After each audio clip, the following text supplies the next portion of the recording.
Jamie from Inky and Scrappy, joining you today on the Crescent Creations YouTube channel with the fun shaker card. I'm altering and adding to one of my already favorite Lawn Fawn build-a-sets, the Cupcake set. So I want to make it a shaker. I want shaker bits on the top of my cupcake. And so there's an easier way to do this. I decided to do it the hard way, of course. So I die cut that piece out from apricot colored cardstock, traced it with the outside of the die, and then I'm just going to hand cut a thin border around the outline here. This will help me create a shaker window. Excuse the light. It's that time of year that if I'm doing cards in the later afternoon before chores, I get that beautiful sunshine in from the window. I did end up cutting my skinniest foam strip from Crescent Creation down in half. It was challenging. I will cut out some of that footage so you don't have to suffer through me. And then because, I'm on top of it, I remembered, oh, I need to put acetate under there before I can do the foam. So I will set that off to the side, let that dry, then I will fussy cut around that. I wasn't great at it. There's probably still some acetate hanging out. You really don't see it in the end product, so I wasn't overly fussy about it. I did cut my images with my brother's Scan and Cut, and then I used Lawn Fawn Stitch Stack to make my background panel here. I am cheating my background panel because I had used that piece of paper for a project with my niece. I was like, well, it's close, and it was the only sheet that I had left of that pattern, and that was the pattern that I wanted. So I made it work. I did have a little bit of a corner there, so it helped me line that bottom piece up just fine. It's A, you can conserve paper. B, you can use scraps that might already have stuff cut out. Nobody's going to know, unless they watch the video, obviously, that I cheated a little bit on my, background piece there. And yes, I hadn't planned on doing that background until I was like, ooh, that one's kind of cute. And so I couldn't use the same one for my cupcake wrapper. Obviously, I'm going to have to cut that out of a different pattern paper. I'm using Doodle Bug's design, I think Let's Party, or It's Party Time, or something like that. Paper pack. That was my color scheme for all of my images today. So I'm just trying to figure out placement. Now, the other option you have with this one is to pop up that whole panel, cut the top of the cupcake out of that background panel piece, and put foam behind it, and make your shaker on the back panel. I originally thought about doing it that way, and then I changed my mind and decided I wanted to do it as a shaker style piece on front. Yes, it took a little bit more time and a little bit more fussy cutting, but in the end, I liked the look of just having that one shaker piece on there.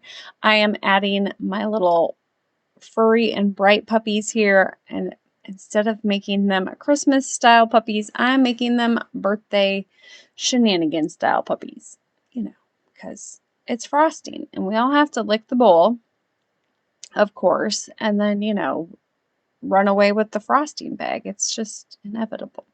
This one might have had some inspiration from my niece Faith. You will get a sneak peek of what she made with these cute little puppies and the paper pack in my upcoming, on my Inky and Scrappy channel, my upcoming Halloween of Creeping on Halloween February edition at the end of the month. So we were working ahead on some things, and so she worked on hers and I worked on mine, and let me just tell you, hers turned out adorable, and it was some inspiration for some Furry and Bright cards that are upcoming on my channel.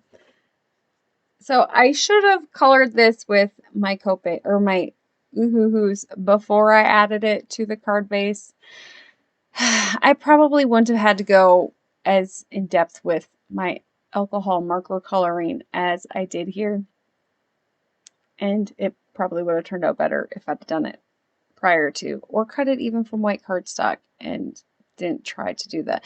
I think because my images were all colored with alcohol ink markers, I felt that the die cut itself just needed a little bit more, and then yeah, I just kept futzing with it.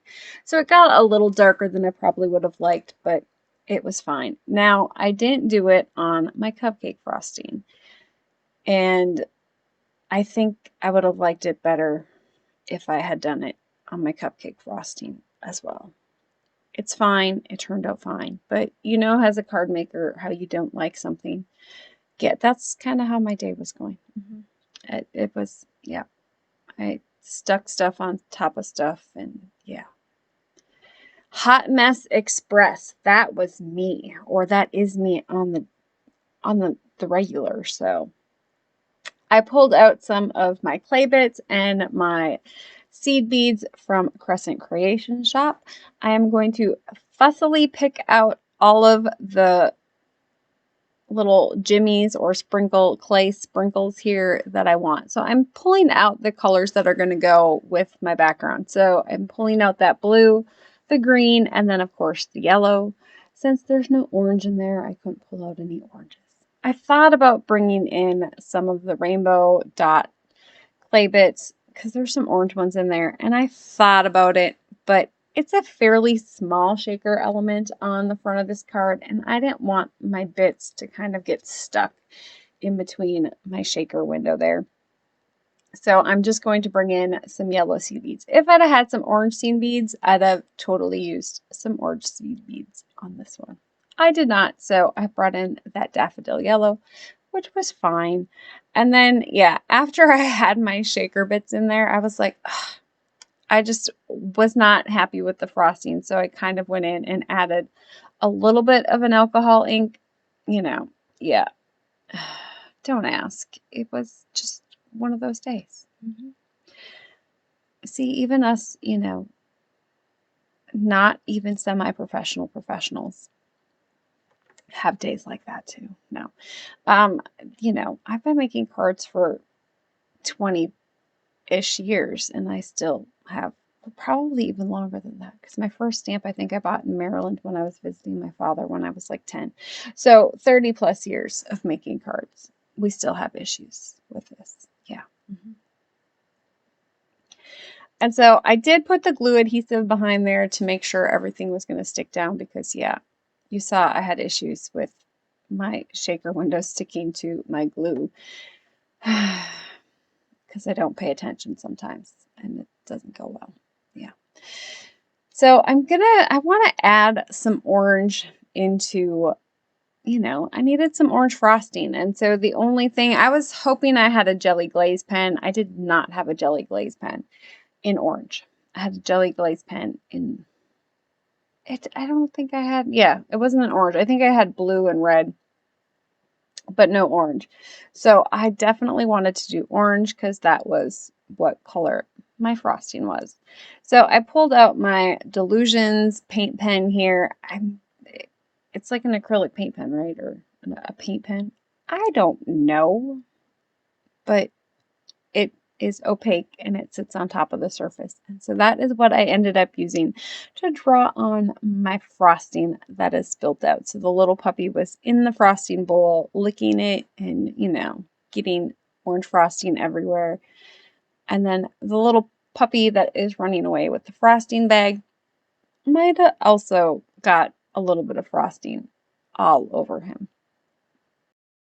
So once that is dry, I am going to decide on a sentiment here. I could have put it on the top on some little banner strips or some little cutout pieces, but I decided I had enough real estate, and I'd kind of planned out my card to have enough real estate on the bottom there to add the sentiment in. So I'd originally thought about just doing the translation "Happy Birthday" on the bottom and then just doing the woofs up on top, which would have looked cute as well. Definitely an option for another card or another layout kind of theme and or scheme would have been cute too. But being that that background up on top was super busy, I kind of didn't want to go and just stamp the wolves up there, so I've had to do some sentiment strips, and I didn't feel it would have matched with where I was going with this one.